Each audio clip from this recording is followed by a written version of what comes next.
Now I'm just on the fly doing this, and this is a way that you can do it yourself. Okay, without a junction box. But like I say, it's really the best to put your junction box in there. And make sure your power's off. I got the power turned off to here. And see, later I will in fact put the a cut-in box in here before I paint. Okay, and so I can hold this in here, and yeah, I think that's going to be close. Okay, I'm trying to split the difference here and see if I can still get my plastic anchors in here. And it looks like right back in here it's not good. I'm not going to be able to go there. I'm going to have to go off to the side and do one over here, I think. And then later I can always I'll have to figure out what to do with the cut-in box after, because see, what I'm going to do is I'll probably use the bottom of that as the cut-in box mark, or just below it, because I want to get this a little bit higher off of the mirror anyways. But for right now, I don't really have too many options, do I? I mean, I do have options. Instead of going at the top, I could go on the sides, and that might give me a little bit more. I think I'll do that. I think I'm going to put it on the sides, okay? So I don't even have to mark it. I can eyeball that, because if I put it on the sides, then when I get ready to put the screws in, I can raise it up or down on either side, you know what I mean? Okay, so I'm looking at that, eyeballing that, and I'm just going to put I'm going to go up a little. Now, I'll go right there. And then on this one I'll go right there. And that'll give me enough. That'll give me enough for right now. Okay. And hopefully I don't hit I won't hit any stud in there. Now I'm just going to twist this back and forth. It's just my little screwdriver. See? That's all I'm doing here. Like that. And then I'm going to use my Phillips screwdriver, and I'm just going to use it as a drill, turning it back and forth, and that's eating a hole right through the sheetrock with the little edges of the Phillips screwdriver. You see how easy that was to go in there? I wouldn't want to go like that and try to bang it in, because I could break out the back side of the sheetrock. So I'm just twisting with pressure on there. Voila, look at that. Okay. And I've got two little plastic anchors that I've used before. I'm going to use them again. Just little screw-in plastic anchors. Get it where I want. And screw it in. I think you can see those. You see that little? It's big drywall screws to go into sheetrock. Let's see. I'm just going to do it by hand. You don't have to get your drill out and do anything funky. Okay. And then your screw goes right into that. And I'm going to use some drywall screws. And I happen to have some. Just 1¼ coarse threaded drywall screws. That's all I'm using. I'm not going to use theirs that they gave me, because that's designed to fit into a plastic box. And now see, I have a little ground screw in here too, and that ground screw is pushed right up against the drywall.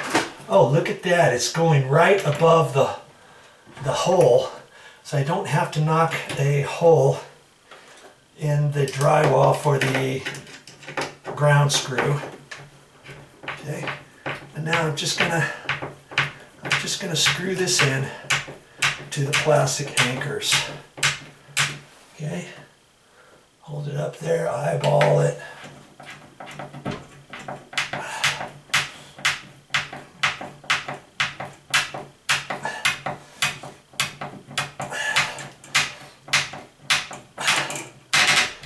And I'm still eyeballing it for right now. That looks pretty good right there. Okay, now I can take a level, and I've got my little level here. And I can check the top of that, or see, I can check the top of this, or I could check the ceiling and see if the ceiling is level, which it is. I can just measure off of that on down, or I can measure off of this.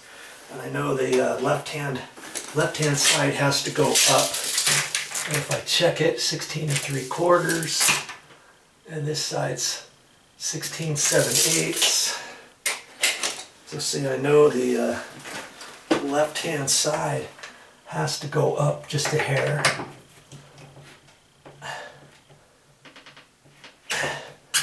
We'll just try that, and I can measure either way. I got my level right here. I can just use that. It looks like I got to go up just a hair more. Okay, just a smidge. Okay.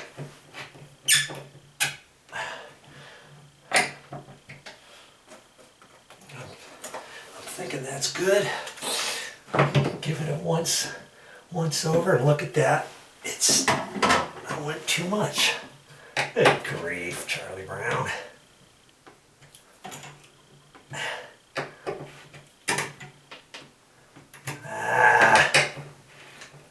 Oh, look at that. I started unscrewing it, and I started unscrewing the whole anchor. And that's what happens if you get your screw too tight into the anchor. You know what I mean? Oh, Lord.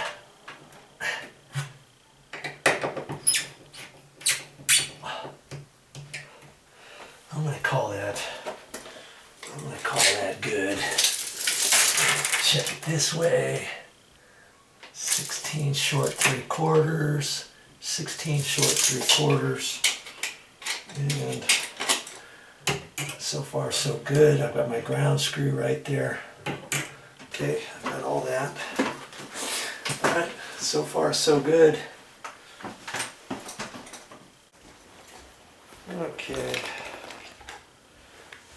now we'll get ready for this. The ground wire is all fine. The end is good. And these, I just need to tighten the ends, because this is stranded wire, and you want to make sure all those strands are wrapped around there nice. Okay, and that looks like it's sticking out plenty. I think that's sticking out enough, but I don't know. Maybe I'll just strip off just a hair. Okay.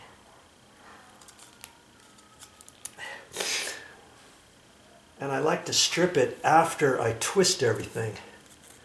Or you could pull off some of the little hairs. Okay. That looks pretty good. All right. So now I'm ready to put that up there. And we're going to do that next. See? You don't have to be an electrician to do this. It's easy. Just keep watching.